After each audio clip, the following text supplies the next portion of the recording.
The fluorescent lights hummed overhead like angry wasps, a sound that had begun to make Marcus Rivera's jaw clench without him realizing it. He stood at his post near the entrance of First National Bank of Cedar Falls, watching the morning crowd filter through glass doors that reflected his weathered face back at him. At 34, the lines around his eyes spoke of sleepless nights and memories he couldn't shake. "Morning, Marcus," called out Janet from behind the teller counter, her voice carrying the forced cheer that small-town bank employees perfected. She'd been trying to draw him into conversation for months now, but Marcus only nodded and touched the brim of his security cap in response. The khaki uniform hung loose on his frame, 20 pounds lighter than when he'd returned from Afghanistan 3 years ago. His supervisor had mentioned it during his last review, suggesting he put some meat back on those bones, but eating had become a chore, like most things these days. Food had no taste, sleep brought nightmares, and the simplest social interactions felt like navigating a minefield. Marcus's radio crackled to life. "Rivera, we've got Mrs. Henderson at the drive-thru again. She's insisting her deposit slip is wrong, but she filled it out in crayon. Can you—" "On it," Marcus replied, grateful for the distraction. These small problems were manageable. Crayon deposit slips, forgotten PIN numbers, elderly customers who needed help with the new ATM machines. They didn't require the skills that haunted his dreams, the training that had once made him valuable in ways he now desperately wanted to forget. As he walked toward the drive-thru window, Marcus caught his reflection in the polished marble floor. Sarah used to say he moved like a dancer, fluid and purposeful. Now she complained he walked through their house like he was patrolling a hostile zone, which he supposed wasn't entirely inaccurate. Everything felt hostile these days. His phone buzzed. A text from Sarah. "Emma's recital is at 7. Please don't be late again." Marcus stared at the message, feeling the familiar weight in his chest. He'd missed the last 2 school events, not because of work, but because the thought of sitting in a crowded auditorium, surrounded by applauding parents and excited children, made his palms sweat and his heart race. The noise, the unpredictability, the exits he couldn't properly assess. It was too much. He typed back, "I'll be there." But even as he sent the message, Marcus wondered if it was a lie. He wanted to be the father Emma deserved, the husband Sarah had married, the man who used to laugh at her terrible jokes and carry Emma on his shoulders through the farmer's market on Saturday mornings. That man felt like a stranger now, buried under layers of trauma and training he couldn't switch off. Mrs. Henderson was indeed at the drive-thru, waving a crayon-smeared deposit slip and explaining to the teller, loudly, that her grandson had helped her fill it out. Marcus approached with the patience that had once served him well in dealing with nervous translators and frightened civilians. "What seems to be the problem, Mrs. Henderson?" he asked, leaning down to her car window. "Oh, Marcus, dear, they're saying little Tommy's handwriting isn't acceptable, but he tried so hard to help his grandmother." Marcus examined the slip. The 7-year-old had indeed tried his best, though the numbers were barely legible and decorated with small drawings of dinosaurs in the margins. In Afghanistan, Marcus had once spent 3 hours convincing a village elder to trust American forces, using patience and genuine respect to bridge a cultural divide. A crayon deposit slip should be easy. "Tell you what," Marcus said, pulling out a pen. "How about I help you fill out a new one, and we can keep Tommy's artwork for you to take home? I bet he'd love to know his dinosaurs made your day a little brighter." Mrs. Henderson's face lit up. "Oh, you're such a good boy, Marcus. Your mother raised you right." As Marcus carefully transcribed the numbers onto a fresh slip, his hands remained steady, steadier than they'd been in months. There was something about helping someone, solving a simple problem with a clear solution, that quieted the chaos in his mind. For a moment, he felt useful again, but as he handed the completed slip back to Mrs. Henderson, the peace shattered. A car backfired in the parking lot, and Marcus dropped to one knee behind the concrete barrier, his hand instinctively reaching for a weapon that wasn't there. His heart hammered against his ribs as he scanned for threats that existed only in his nervous system's overcharged memory. Mrs. Henderson was staring at him with concern and confusion. "Marcus, are you all right, dear?" He forced himself to stand, brushing off his knees and trying to appear casual. "Just thought I'd dropped something," he muttered, avoiding her eyes, but he could see the worry in her expression, the same look Sarah wore more and more often. The look that said they all saw him as broken, fragile, someone to be handled with care.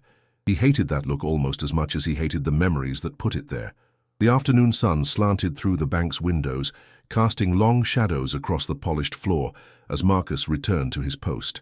The backfire incident had left him rattled, his nerves singing with leftover adrenaline that had nowhere to go. He tried focusing on his breathing. 4 counts in, hold for 4, 4 counts out, a technique the VA counselor had taught him, though he'd stopped going to those sessions months ago. Dr. Martinez meant well, but she didn't understand. None of them did. They saw PTSD in textbook terms, nightmares, hypervigilance, social withdrawal. They didn't know about the other training, the skills that Elena had burned into his muscle memory during those 6 months in the Hindu Kush mountains. They didn't know that sometimes, late at night, he could still feel the weight of her rifle in his hands, still hear her Russian-accented voice whispering corrections to his breathing technique. Wind speed, 2 miles per hour from the southwest. Target moving, roughly 400 meters. What is your shot percentage, Marcus? 97%, he'd answered, and Elena had smiled, a rare expression on her weathered face. In combat, there is no 97%. There is only success or failure. The shot you miss may cost lives of those you protect. Marcus shook his head, trying to dispel the memory. Those skills belong to a different person, in a different life. He was just a security guard now, a man whose greatest challenge was handling crayon deposit slips and helping elderly customers navigate online banking. His phone buzzed again. This time it was a missed call from Sarah, followed by a voicemail. He stepped into the break room to listen to it privately. Marcus, I know you said you'd be at Emma's recital tonight, but Sarah's voice carried a weariness that made his chest ache. Look, I need you to understand something. Emma asked me yesterday if Daddy doesn't love her anymore because he never comes to her school things. I didn't know what to say. There was a long pause on the recording, and Marcus could picture Sarah in their kitchen, probably staring out at the small garden she'd planted when they first moved to Cedar Falls. She'd had such hope then, convinced that small-town life would help him heal. I'm not trying to guilt you, she continued. I know you're struggling, but we're struggling too, and we need you to be present. Not just physically, really present. Emma misses her daddy, and I miss my husband. Please don't let us down again. The message ended, leaving Marcus alone with the hum of the break room's ancient refrigerator and the weight of his failures as a father and husband. He wanted to call her back, to promise he'd be there, to tell her about the training that made crowded spaces feel like death traps and unexpected noises, like incoming mortars. But how could he explain Elena without explaining why she'd trained him? How could he describe skills that had no place in civilian life? Rivera, his supervisor, Dave Mitchell, poked his head into the break room. You okay? You look like you've seen a ghost. More like been trained by one, Marcus thought, but he just nodded. Fine, Dave, just checking messages. Dave stepped fully into the room, his expression shifting to what Marcus had come to recognize as concerned boss mode. Dave was a good man, a former state trooper who'd hired Marcus partly out of sympathy for a struggling veteran, but his understanding of combat stress extended only to what he'd seen in movies. Listen, Marcus, I've been meaning to talk to you. You've been doing good work here. Customers like you're reliable, punctual, but sometimes, Dave paused, clearly choosing his words carefully. Sometimes you seem like you're somewhere else entirely, like this morning with Mrs. Henderson. Marcus's jaw tightened. She got her deposit taken care of. Sure, but when that car backfired well, it looked like you were expecting a fight. The irony wasn't lost on Marcus. If Dave knew the truth, he'd understand that Marcus was always expecting a fight. Elena had taught him that situational awareness wasn't something you could turn on and off. It was a survival mechanism that, once activated, never really went away. I was a forward observer in Afghanistan, Marcus said carefully. Sometimes old habits kick in. It was true as far as it went. He had been a forward observer for most of his deployment. What he didn't mention was the last 6 months, when he'd been pulled from his regular unit for special training that didn't officially exist in any personnel file. Dave nodded, his expression softening with the kind of sympathy that made Marcus want to punch something. I get it, buddy. My cousin did 2 tours in Iraq. Took him years to adjust. You know there are resources available, right? The VA has programs. I'm fine. Marcus cut him off, perhaps too sharply. Just tired. Long night. Another truth that was also a lie. He'd been awake until 4 a.m., not because of nightmares this time, but because he'd been lying in bed calculating shooting angles from his bedroom window to various points in the neighborhood. It was an automatic mental exercise now, mapping fields of fire and escape routes wherever he went. Elena had called it tactical breathing, keeping your mind sharp by constantly assessing your environment for threats and advantages. Dave held up his hands in surrender. Okay, just take care of yourself, all right? And if you ever need to talk, or if you need time off for appointments or anything, just let me know. As Dave left, Marcus pulled out his phone and stared at Sarah's contact information. He could call her back, could promise to be at Emma's recital. But promises felt like lies when you couldn't guarantee you wouldn't panic in a room full of people, when the sound of applause might send you diving for cover behind theater seats. Instead, he typed a text, "I'll do my best." It was the most honest thing he could offer, even though he knew it wasn't enough. The clock on the bank's wall read 2:47 p.m. when Marcus noticed the white van parked across the street. It had been there for 20 minutes, long enough to catch his attention, not long enough to be certain it meant trouble. But Eleanor's voice echoed in his memory. In surveillance, timing is everything. Normal people don't sit in vehicles for extended periods without purpose. Marcus tried to shake off the paranoia. This was Cedar Falls, Colorado, not Kandahar province. White vans were probably as common as pickup trucks here. Maybe it was a contractor taking a lunch break, or someone waiting to pick up their kids from the school down the street. Normal civilian explanations for normal civilian behavior. But his eyes kept drifting back to the van. The afternoon rush was beginning, a steady stream of customers flowing through the bank's glass doors. Fridays were always busy, people cashing paychecks, making deposits before the weekend, elderly customers completing their weekly banking rituals. The familiar rhythm should have been comforting, but today it felt different, more chaotic, more unpredictable. "Daddy!" Marcus spun toward the voice, his hand instinctively moving toward his hip, where no weapon resided. Emma was running across the bank lobby, her school backpack bouncing behind her, Sarah following at a more measured pace. His daughter's face was bright with excitement, completely unaware of the tension radiating from her father. "Emma, what are you doing here?" Marcus asked, forcing his voice to remain calm as he knelt to her level. "Mommy said we could surprise you, and I wanted to tell you about my recital song. I've been practicing the high notes just like you taught me."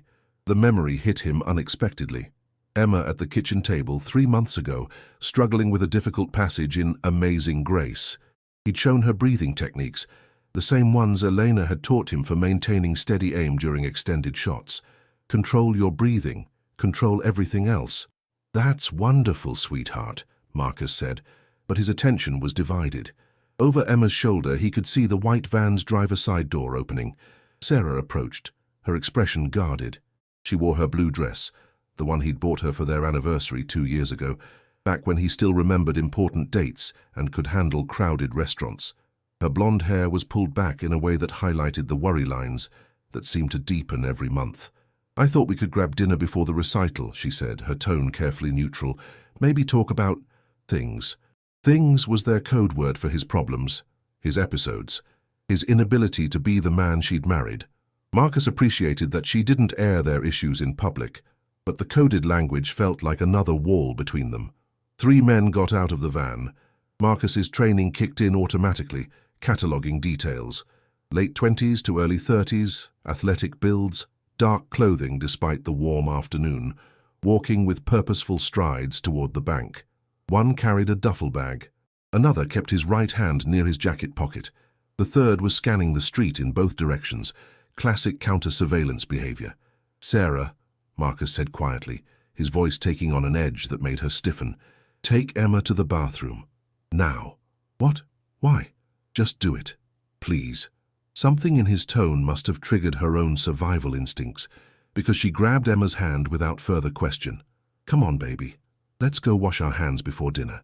"But I want to talk to Daddy about my song," Emma protested. "We'll talk later, sweetheart," Marcus said, his eyes never leaving the approaching men. "Go with Mommy." The bank's security protocol was laughably inadequate for what was coming. One silent alarm button under the main counter, basic cameras that recorded to a server in the basement, and Marcus, one unarmed security guard with a radio and a cell phone. Standard procedure called for compliance during robberies, protecting lives over money. But these men didn't look like ordinary bank robbers seeking quick cash. The lead man reached the door first, holding it open for his companions with exaggerated politeness. As they entered, Marcus caught sight of military-style boots under their civilian clothes, the way they moved in formation, how the third man positioned himself with a clear view of both the front entrance and the rear exit. These weren't desperate criminals. They were professionals. Marcus pressed the small button on his radio. "Dave, I need you in the lobby immediately." "On my way, Rivera." "What's the situation?" "Just get here. Quietly." The lead man approached the counter where Janet was helping an elderly customer with a savings account inquiry. He waited patiently, smiling pleasantly, looking for all the world like someone conducting legitimate business. But Marcus could see the tension in his shoulders, the way his eyes constantly moved, cataloguing threats and opportunities. Elena's voice whispered in his memory, "The most dangerous enemies are those who appear harmless until the moment they strike." Marcus moved closer to the main counter, trying to appear casual while positioning himself where he could see all three men simultaneously. His radio crackled softly. "Rivera, I'm dealing with something in the vault." "Can it wait 5 minutes? 5 minutes might be too long." The elderly customer finished her transaction and walked toward the exit, nodding politely to Marcus as she passed. As soon as she was clear of the building, Marcus saw the lead man's posture change. The pleasant expression vanished, replaced by cold professionalism. The man's hand went inside his jacket. Time slowed to the crystalline clarity that Marcus remembered from Afghanistan. The lead man's hand emerged from his jacket gripping a compact submachine gun, military grade, probably stolen or black market. The second man was already reaching into his duffel bag, and the third had moved to lock the front door, flipping the sign to closed. "Everyone on the ground, now!" The lead man's voice cut through the bank's quiet afternoon atmosphere like a blade. Janet screamed and dropped behind the counter. Two customers near the ATM machines froze in terror before slowly lowering themselves to the polished floor. Marcus's mind raced through options with the speed Elena had drilled into him. 3 armed men, unknown number of weapons, multiple civilians, his wife and daughter somewhere in the back of the building. The tactical situation was impossibly complex, but his training had prepared him for impossible situations. "Are you too, security guard?" the lead man said, swinging his weapon toward Marcus. Hands visible, move slowly. Marcus raised his hands but remained standing. "I'm unarmed," he said calmly. "Just doing my job." "Your job just changed. Get on the ground." Instead, Marcus took a step forward. It was a calculated risk based on the man's body language and weapon handling. Professional criminals wanted compliance, not bloodshed, at least not immediately. They needed time to complete their objective. "What do you want?" Marcus asked. The lead man studied him for a moment, and Marcus saw recognition flicker in his eyes. Not personal recognition, but professional, one trained soldier identifying another. "Smart man," the lead man said. "You know this isn't random. We want the safety deposit boxes, specifically Box 247. You're going to help us get it." Box 247 belonged to Robert Chen, a local businessman who'd moved to Cedar Falls 6 months ago. Chen claimed to own a small import company, but Marcus had noticed things about him that didn't fit. Expensive watch, too much cash for simple transactions, phone calls in Mandarin that ended abruptly when others approached. Marcus had filed these observations away without really thinking about them. Another automatic assessment that had become second nature. "I don't have access to the safety deposit boxes," Marcus lied smoothly. "That's manager level." "Then get the manager." Dave's voice crackled over Marcus's radio. "Rivera, I'm heading your way. What's the—" The lead man fired a short burst into the ceiling, silencing the radio and sending chunks of acoustic tile raining down. The sound was deafening in the enclosed space, and Marcus had to fight every instinct Elena had trained into him. His body wanted to move, to take cover, to return fire. Instead, he remained motionless, hands raised, appearing compliant while his mind mapped every angle, every potential weapon, every possible advantage. "No more radio," the lead man said. "No more questions. Where's your manager?" "Vault area," Marcus replied. "But he can't access the boxes without—" "We know what we need," the second man interrupted, pulling an assault rifle from his duffel bag. "We've done our homework." That was when Marcus understood this wasn't just a robbery. These men had inside information, detailed knowledge of the bank's security systems and procedures. Someone had given them intelligence, probably the same someone who'd told them about Box 247. Sarah's scream echoed from the back of the building. Every muscle in Marcus's body tensed. His wife and daughter were no longer safe in the bathroom. The robbers had found them, or were about to. The careful control he'd maintained for 3 years, the barriers he'd built between his civilian life and his military training, began to crack. "Bring them out here," the lead man called toward the back of the bank. "Daddy!" Emma's voice was high and frightened. A fourth man emerged from the rear corridor, someone Marcus hadn't seen enter. This one was younger, nervous, holding Sarah and Emma at gunpoint with hands that shook slightly. Amateur muscle, probably local talent recruited for the job.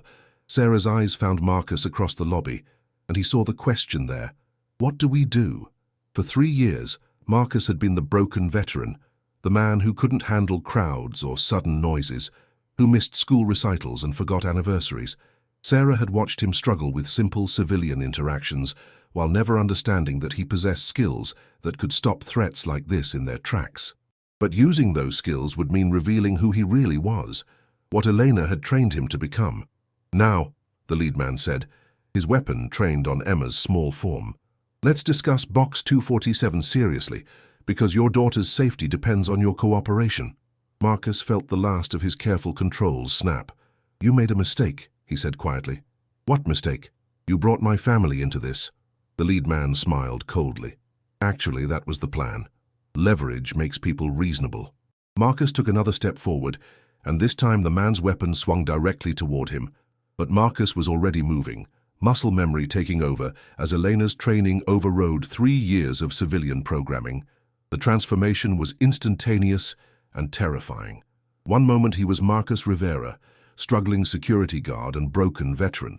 The next, he was the weapon Elena had forged in the mountains of Afghanistan, precise, lethal, absolutely focused. The battle for First National Bank was about to begin. The first rule Elena had taught Marcus was that hesitation kills. In the half-second between recognizing a threat and taking action, soldiers died, missions failed, and innocent people paid the price for indecision. As the lead gunman's weapon swung toward him, Marcus's body moved before his conscious mind could interfere. He stepped inside the man's firing arc, his left hand deflecting the submachine gun's barrel, while his right drove upward into the gunman's solar plexus. The strike was precise, calculated to disrupt breathing and motor control without causing fatal damage. Yet, Marcus wasn't ready to cross that line, not with his family watching. The weapon discharged harmlessly into the ceiling as the lead gunman doubled over, gasping. Marcus grabbed the submachine gun stock and twisted, using the man's own grip against him to snap his wrist with an audible crack. The weapon clattered to the floor.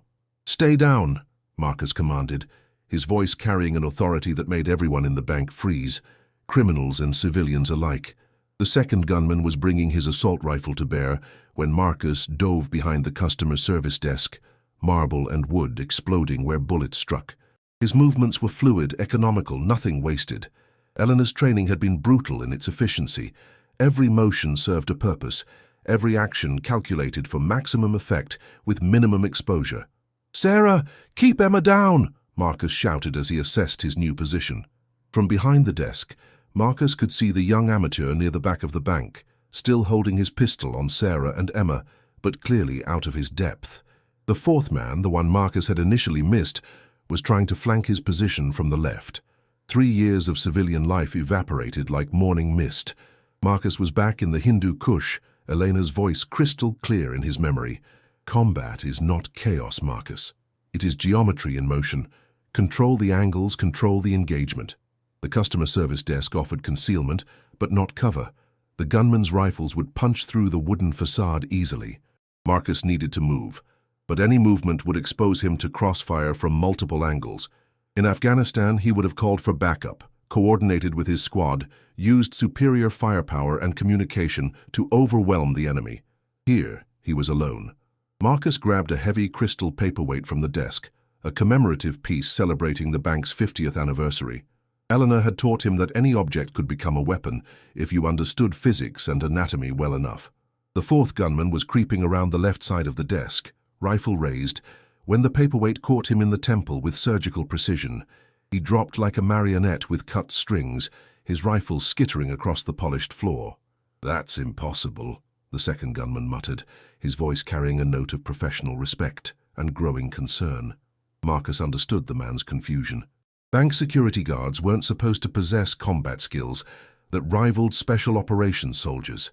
They weren't supposed to move like shadows or strike with surgical precision. But then again, Marcus Rivera wasn't supposed to exist. "Who are you?" the lead gunman wheezed, still struggling to breathe properly. Instead of answering, Marcus analyzed his tactical situation with the cold clarity Elena had burned into his neural pathways. 2 gunmen remained functional, plus the amateur in the back. The front door was locked, limiting escape routes. Multiple civilians were in the line of fire. His family was being held hostage 20 feet away. And somewhere in the building, Dave Mitchell was probably calling 911, which meant local police would arrive in approximately 8 to 12 minutes, depending on response time and traffic. Cedar Falls wasn't equipped to handle a hostage situation involving trained killers. Marcus needed to end this quickly before it became a protracted siege.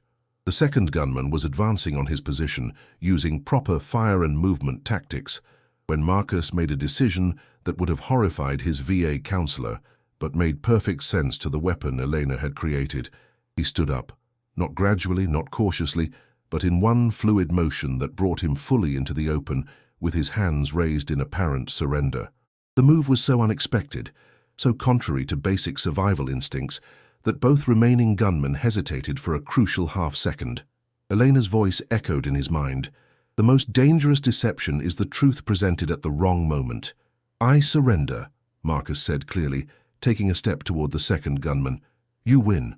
The gunman relaxed slightly, his weapon lowering just enough to make conversation possible instead of execution imminent. It was exactly the opening Marcus had calculated.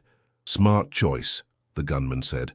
"Now we can—" Marcus closed the distance between them in 2 rapid steps, his right hand chopping down on the rifle's barrel, while his left struck the man's throat with precisely controlled force. The rifle discharged into the floor as its owner collapsed, clutching his crushed larynx. That left the amateur in the back, and Marcus could hear the young man's panicked breathing from 20 feet away.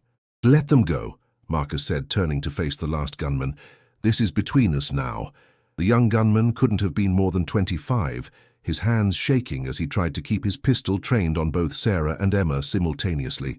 Marcus could see the sweat beading on his forehead, the way his eyes darted between his fallen companions, and the impossible situation he now found himself in.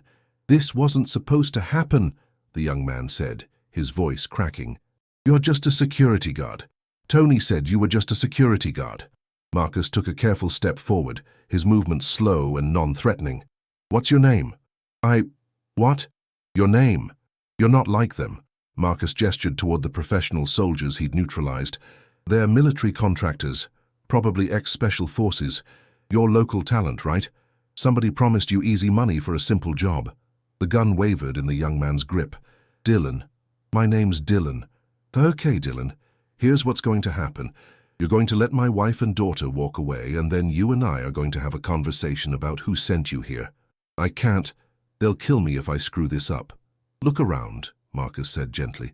"You've already screwed it up. Your only choice now is whether you walk out of here alive or get carried out." Sarah was watching the exchange with growing amazement. For 3 years, she'd seen her husband struggle with basic social interactions, panic in crowded spaces, unable to handle unexpected noises or sudden movements. The man speaking to Dylan with calm authority bore little resemblance to the broken veteran she'd been married to. "Daddy," Emma whispered, her young voice cutting through the tension. "Are you okay?" Marcus's heart clenched. His daughter was asking if he was okay while being held at gunpoint. The absurdity of it, the beautiful innocence of childhood logic, almost broke his carefully maintained control. "I'm fine, sweetheart," he said, never taking his eyes off Dylan. "Daddy's just doing his job."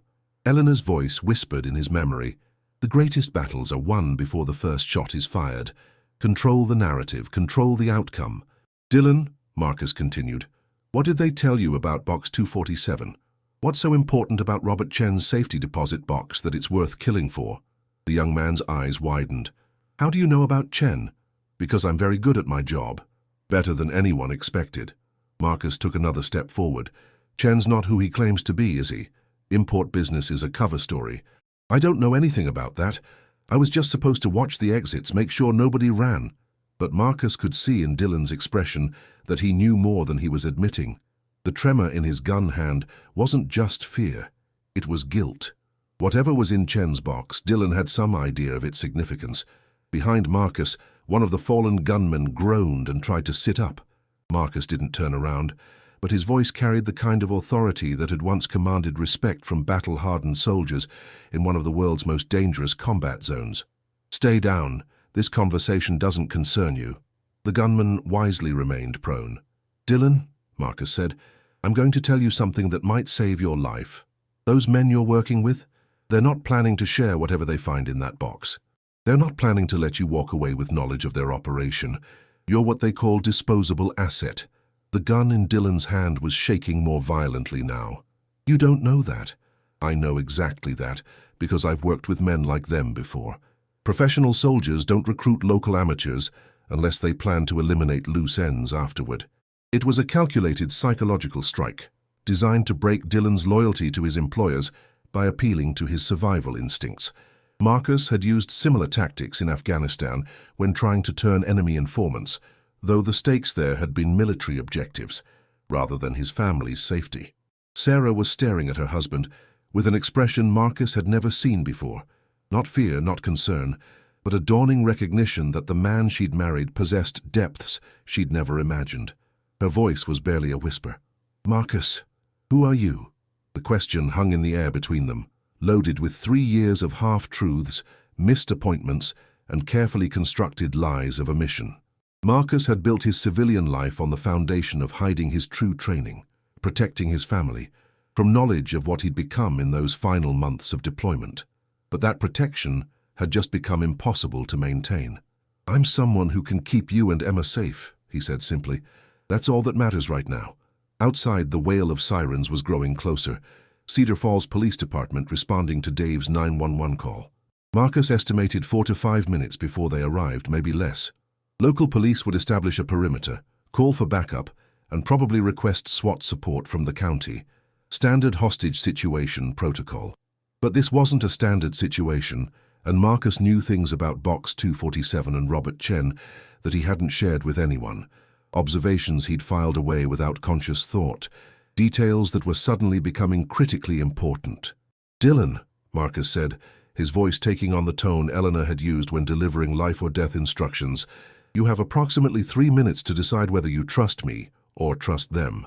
Choose carefully, because your life depends on getting it right."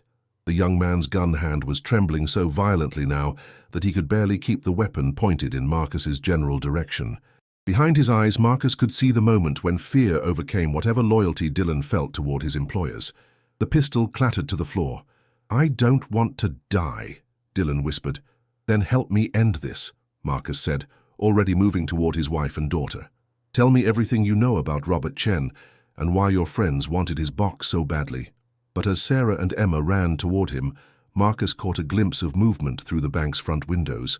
A black SUV was pulling up across the street. Not police, not SWAT, but something else entirely. The real players had just arrived. Marcus wrapped his arms around Sarah and Emma, feeling their trembling bodies against his chest. For a moment, the bank's chaos faded into background noise as he held his family. The two people who mattered more than any mission, any training, any carefully buried secrets from his past. "So are you hurt?" he asked, his hands checking them both for injuries with the same systematic thoroughness Elena had taught him to use when assessing wounded soldiers. "No, we're okay," Sarah whispered, but her eyes were searching his face as if seeing him for the first time. "Marcus, what you just did—" "Later," he said softly, then turned his attention to Dylan, who stood frozen near the customer service area. "Talk. Fast." "What's in Chen's box?" Dylan ran his hands through his hair, his face pale with the kind of terror that came from realizing you'd stepped into something far bigger than promised. "I don't know exactly. Tony, the guy you took out first, he said it was financial documents, proof of some kind of money laundering operation." "Tony's not local," Marcus observed. "Military bearing, professional weapons handling, coordinated assault tactics. Someone hired a team of specialists for this job." "Who?" "I never met them before yesterday. Tony contacted me through my cousin Jake, said they needed someone who knew the area, knew the bank's routine, 5,000 cash for a few hours' work." Marcus's tactical mind was already analyzing the implications. Professional military contractors didn't risk exposure for simple theft. Box 247 contained something worth killing for, something that threatened powerful people enough to justify a daylight assault on a small-town bank.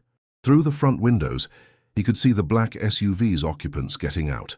3 figures in dark suits moving with the kind of fluid coordination that marked government agents or high-level corporate security. But they weren't rushing toward the bank. Instead, they were setting up a perimeter, taking positions that suggested they intended to contain the situation rather than resolve it.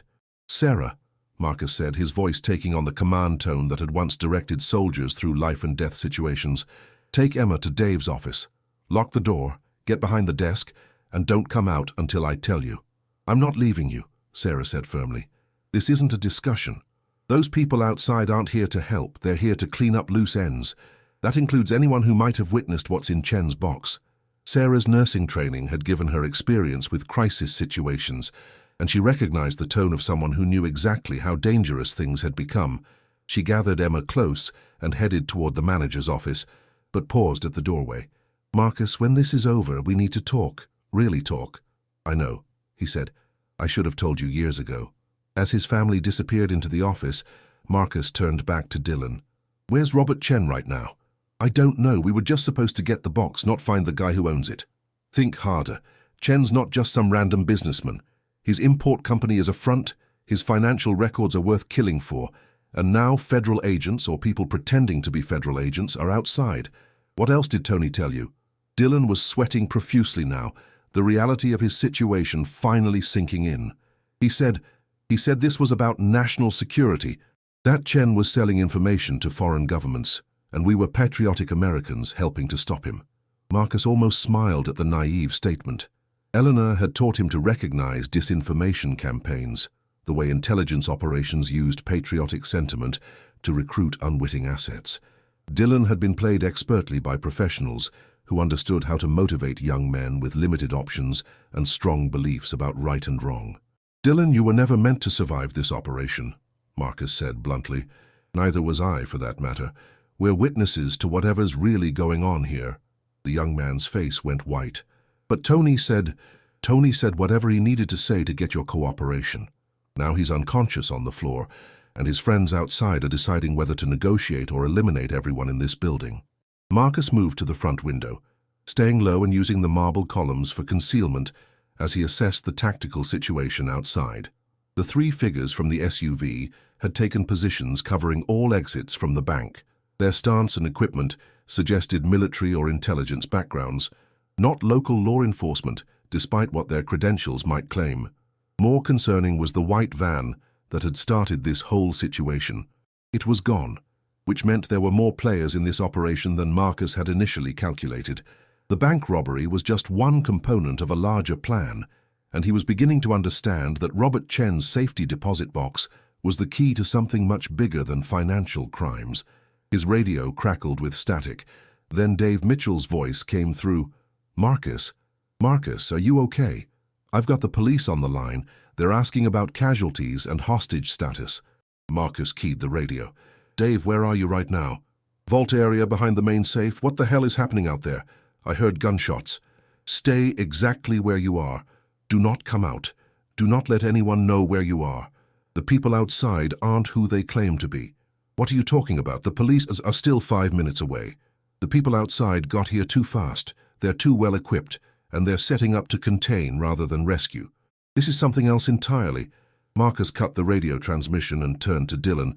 "I need you to tell me everything Tony said about Chen's box, every detail, no matter how small." Dylan was hyperventilating now, but he managed to speak between gasps. He said the box contained documents proving Chen was laundering money for Chinese intelligence services, financial records showing payments to American assets, communication protocols, safe house locations. Enough evidence to roll up an entire spy network. The pieces were falling into place with sickening clarity. Robert Chen wasn't just a money launderer, he was the intelligence broker, probably selling information to multiple foreign governments while maintaining the fiction of being a legitimate businessman. His safety deposit box contained insurance files, evidence that could destroy careers and expose decades of covert operations. And now multiple parties wanted those files. Chinese intelligence to protect their assets, American intelligence to identify the damage, and possibly other foreign services looking to exploit the situation. The bank robbery was just the opening move in a much larger intelligence war being fought on American soil, which meant Marcus and his family were caught in the crossfire of something that made Afghanistan look simple by comparison. Marcus checked his watch. 3:17 p.m. The police sirens were getting closer, maybe 2 minutes out, but the figures outside showed no signs of concern about local law enforcement arrival. That told Marcus everything he needed to know about their authority level and official backing. Elena's voice echoed in his memory from a training session high in the Afghan mountains. In intelligence warfare, Marcus, truth is the first casualty. Every party believes they are righteous. Every action is justified by larger concerns, and innocent people become expendable the moment they pose a threat to operational security. He moved away from the windows and began a systematic search of the fallen gunmen, looking for intelligence that might explain exactly who had sent them. The lead gunman, Tony, carried military-grade equipment, but no identification, no unit patches, no personal items that might provide clues about his employer. Professional tradecraft. But Marcus found something interesting in Tony's jacket pocket, a small plastic card with a magnetic stripe, unmarked except for a series of numbers that looked like an access code, the kind of card used for secure facilities or sensitive storage areas. "Dylan," Marcus called softly, "did Tony say anything about where they were supposed to take the contents of Chen's box?" "No, just that we'd rendezvous after the job was done." "But," Dylan hesitated. "But what? I saw him on the phone yesterday arguing with someone. He kept saying something about the Moscow protocols and how the timeline had been moved up. Does that mean anything to you?" Moscow protocols. Marcus felt ice form in his stomach. During his final months in Afghanistan, Elena had mentioned the Moscow protocols exactly once, a reference to a Cold War-era agreement between intelligence services about handling defectors and compromised assets. The protocols were supposed to be historical curiosities, relics from a simpler time, when the intelligence world had clearer rules. If someone was invoking Moscow protocols in 2025, it meant the intelligence community was operating under crisis conditions, with normal legal and ethical constraints suspended in favor of expedience and damage control. "Dylan, I need you to listen very carefully," Marcus said. "In about 60 seconds, this building is going to be surrounded by people claiming to be law enforcement.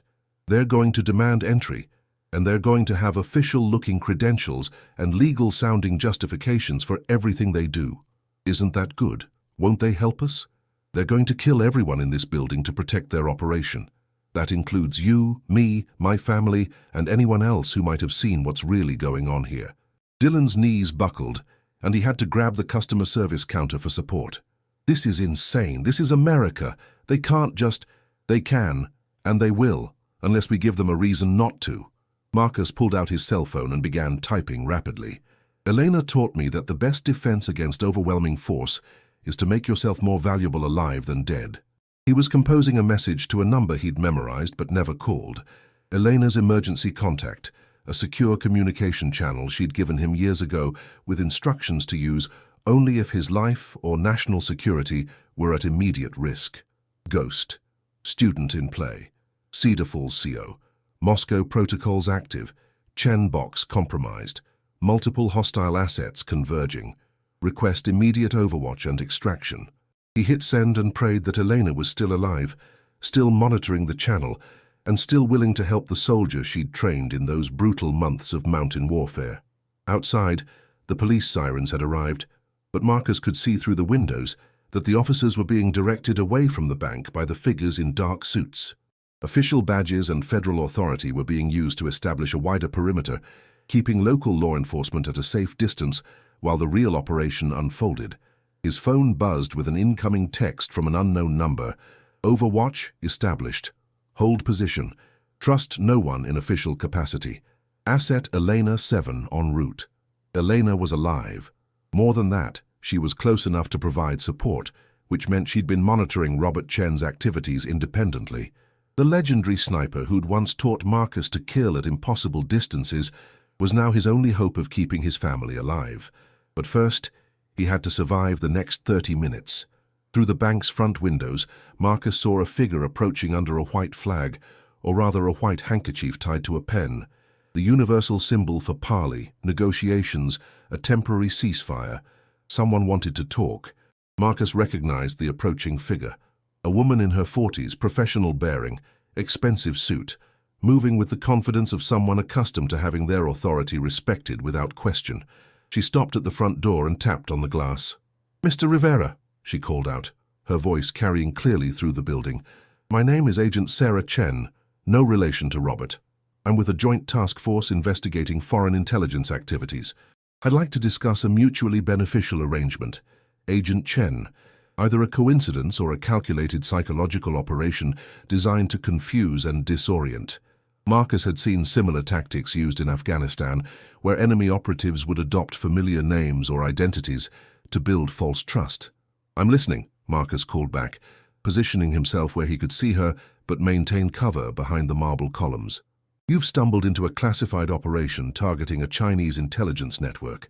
Mr. Chen's safety deposit box contains materials vital to national security. Cooperate with us, and you and your family walk away safely. Your service record shows you understand the importance of protecting American interests. And if I don't cooperate, then this becomes a terrorist incident." Bank robbers with possible foreign connections took hostages and murdered civilians before being eliminated by federal agents. Tragic, but necessary for national security. The threat was delivered with the casual tone of someone discussing weather patterns.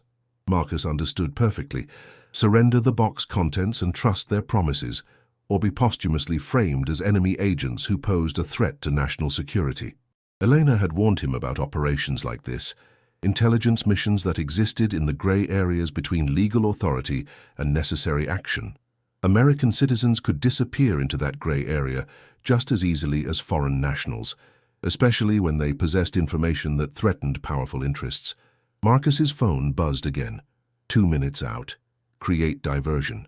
Trust the shot.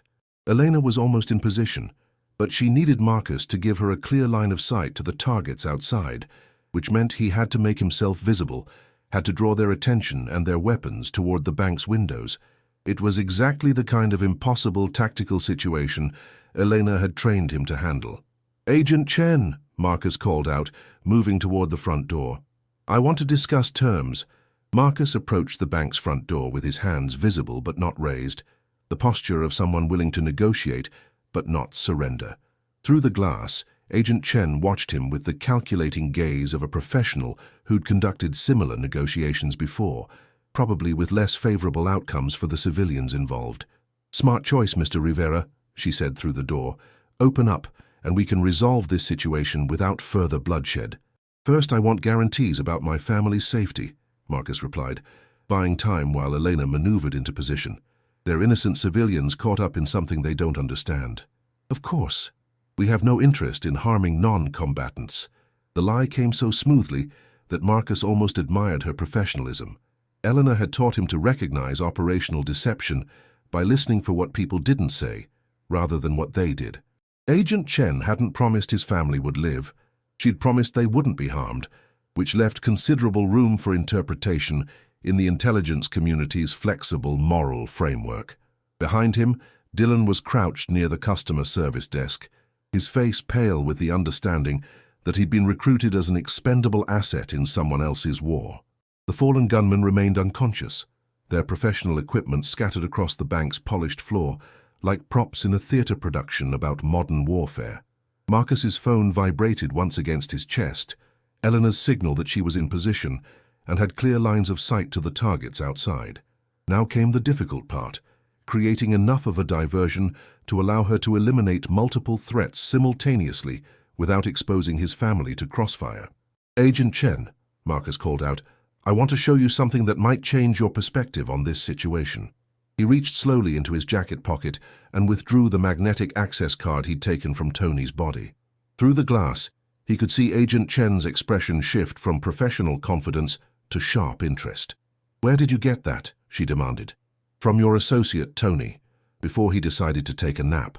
Interesting thing about professional military contractors, they always carry backup documentation for their real employers."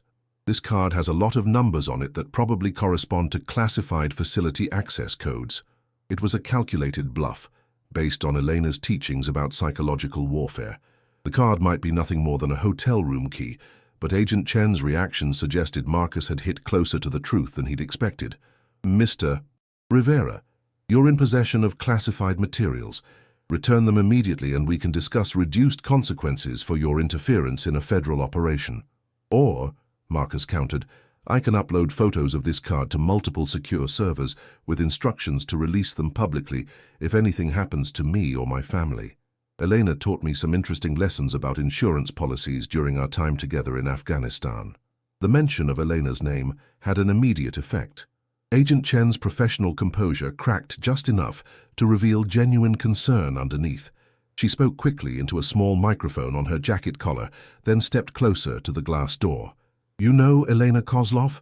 I know Ghost, Marcus replied, using Elena's operational call sign deliberately. And she knows about your Moscow protocols. Interesting coincidence that Chinese intelligence documents would surface in a small Colorado town just when someone starts invoking Cold War emergency procedures. Agent Chen was no longer pretending to be in control of the situation.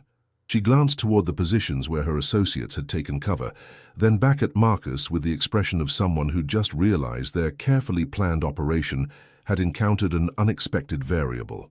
Marcus's phone buzzed twice, Elena's signal to get down immediately. Agent Chen, Marcus said, stepping back from the door, I want you to understand something about the woman who trained me.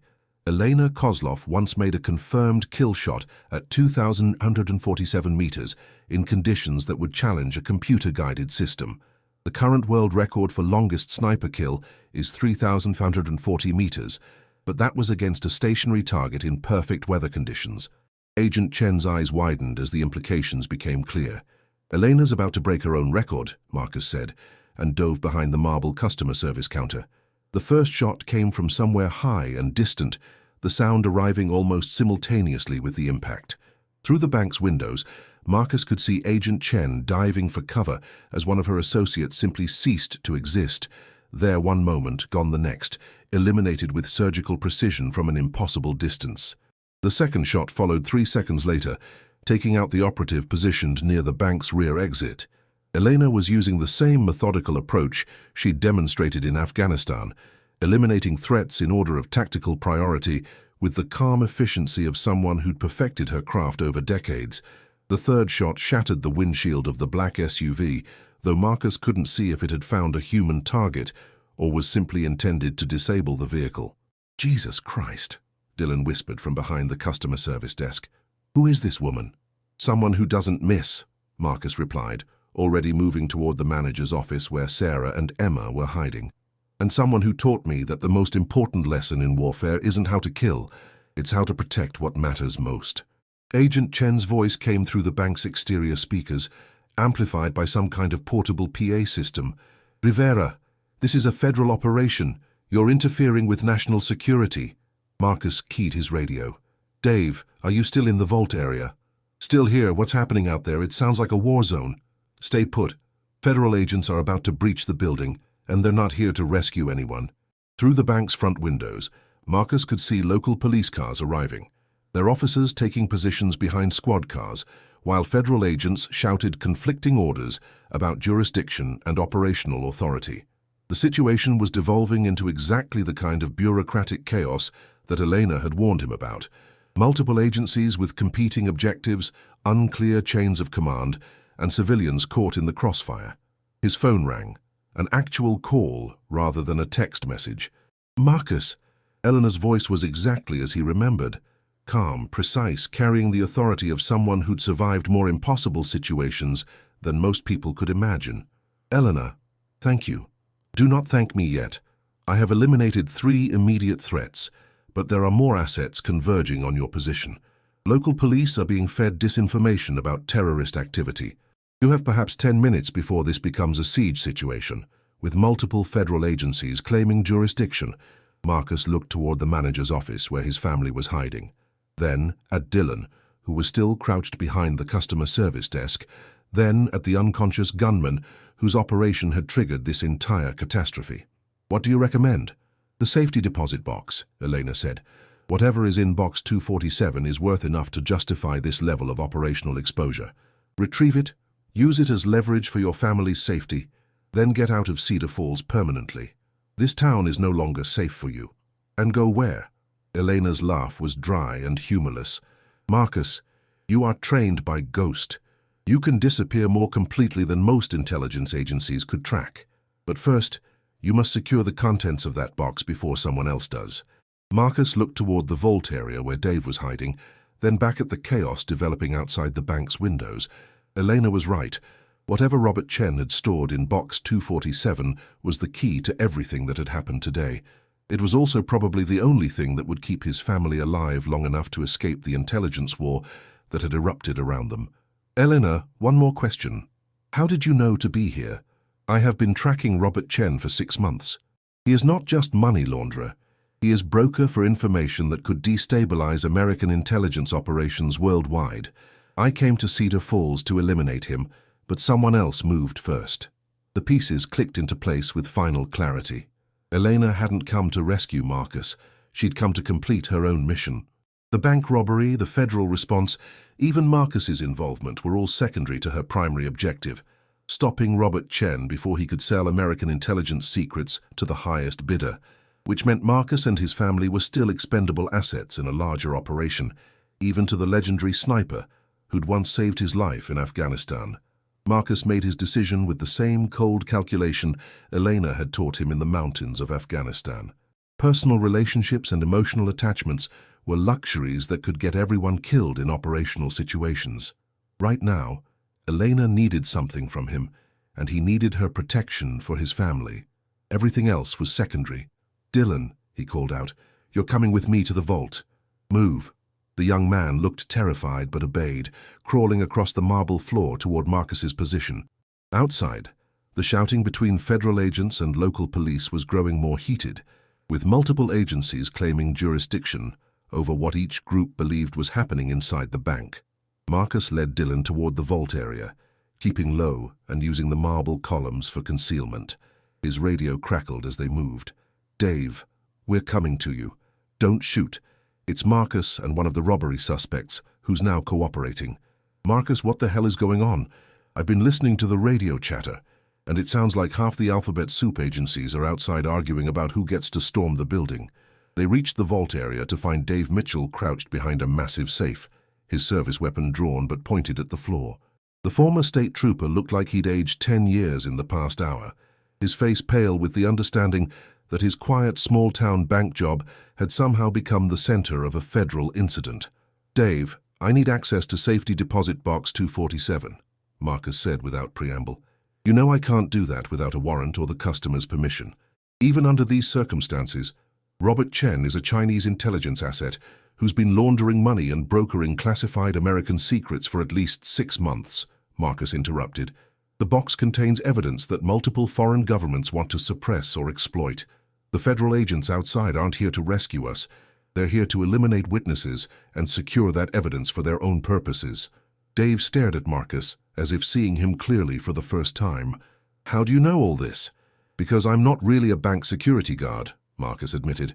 "I'm a former military intelligence operative who was trained by one of the most dangerous snipers in the world.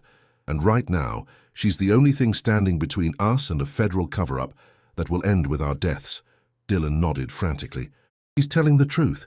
The guys who hired me said this was about national security, but they were going to kill me afterward.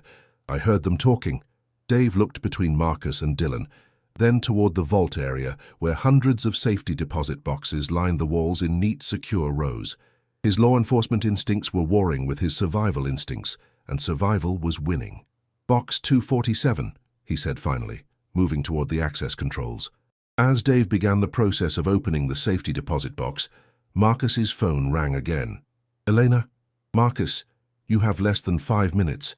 I count at least 20 federal assets surrounding the building now, including what appears to be a tactical response team. Whatever you are retrieving, do it quickly." "Working on it. Elena, what happens after we get the box contents?" "That depends on what we find. If Chen was selling active intelligence data, then multiple governments will want those files destroyed or controlled. If he was laundering money for terrorist organizations, then other agencies will claim jurisdiction. Either way, your family becomes a liability the moment you possess that information. The safety deposit box opened with a soft mechanical click. Inside, Marcus found exactly what Elena had predicted: a collection of encrypted hard drives, printed documents in multiple languages, and what appeared to be account ledgers, showing financial transactions between various organizations and government entities. But there was something else. A thick manila envelope marked with Elena's operational call sign. "Ghost Protocol," Marcus read aloud. He opened the envelope to find photographs, communications intercepts, and what appeared to be operational planning documents. As he scanned the contents, the true scope of Robert Chen's activities became clear. He wasn't just a money launderer or intelligence broker. He was documenting American intelligence operations for a future expose that would devastate multiple agencies and compromise assets worldwide. The envelope contained evidence of illegal surveillance programs, unauthorized foreign interventions, domestic intelligence gathering that violated constitutional protections, and financial improprieties that reached into the highest levels of government. Robert Chen had been assembling a comprehensive insurance policy against American intelligence services, probably planning to use it for protection or profit. But one document made Marcus's blood run cold: a target list containing the names and locations of American intelligence assets who'd been compromised or were scheduled for elimination. Elena's real name was on the list, along with her last known location and a detailed assessment of her capabilities. So was Marcus's name, with a notation that he'd been trained by Elena and should be considered extremely dangerous if activated. "Dylan," Marcus said quietly, "how did Tony and his team know I worked at this bank?" They asked me about the security, the personnel, the usual routine. I told them about you because they wanted to know about potential resistance." "Did you mention that I was a veteran?" "Yeah, but just that you seemed kind of messed up, like you had PTSD or something. I didn't think you were dangerous." Marcus showed Dylan the target list. "They didn't recruit you to rob a bank. They recruited you to help them eliminate a compromised asset, me. The box was secondary. I was the primary target." Dave had been reading over Marcus's shoulder. "This is insane. This is like something out of a spy movie." "No," Marcus corrected. "Spy movies have clear heroes and villains. This is intelligence work, where everyone believes they're saving their country and everyone else is expendable." Marcus's phone buzzed with an urgent text from Elena. "Federal breach teams moving to entry positions. 60 seconds. Status?" "We have the files," Marcus typed back. "Chen was targeting you for elimination. This was never about the money." "Understood. Extraction plan Alpha. Trust the shot." Marcus looked at the safety deposit box contents, then at Dave and Dylan, then toward the front of the bank where his wife and daughter were still hiding in the manager's office. Elena had taught him that successful operations required sacrifice, the willingness to give up smaller objectives to achieve larger goals. But Elena had also taught him that the most important mission was always protecting what mattered most. "Dave, can you get us out through the basement? There's a service tunnel that connects to the building next door. It was part of the original construction back in the 1960s. "Then that's our exit. Dylan, you're staying with us until we're clear. If you run, Elena will assume you're a threat and eliminate you from whatever position she's taken. If you cooperate, you might live to see tomorrow." As they prepared to move toward the basement exit, Marcus made one final radio transmission. "Sarah, Emma, we're leaving now. Follow my voice and stay close." Outside, Marcus could hear federal agents shouting orders to breach the building. In less than 60 seconds, the bank would be flooded with tactical teams looking for terrorists, intelligence assets, and evidence of foreign espionage activities. They would find an empty building and a mystery that would generate classified reports for years to come. But they wouldn't find Marcus Rivera, his family, or the contents of Safety Deposit Box 247. Elena had taught him well. Sometimes the best victory was simply surviving to fight another day. As they made their way toward the basement, Marcus realized that his quiet life in Cedar Falls was over forever. Sarah and Emma would have to learn that their husband and father wasn't the broken veteran they'd thought he was. He was something much more dangerous and much more complicated, but they would learn it somewhere far from Colorado, under new names, with new identities that Elena would help them create. The legendary sniper's final lesson was about to begin: how to disappear completely and start over, carrying the weight of secrets that could never be fully shared, but would always bind them together. The shot Elena had asked him to trust wasn't just about eliminating external threats. It was about trusting her to guide them safely into whatever came next.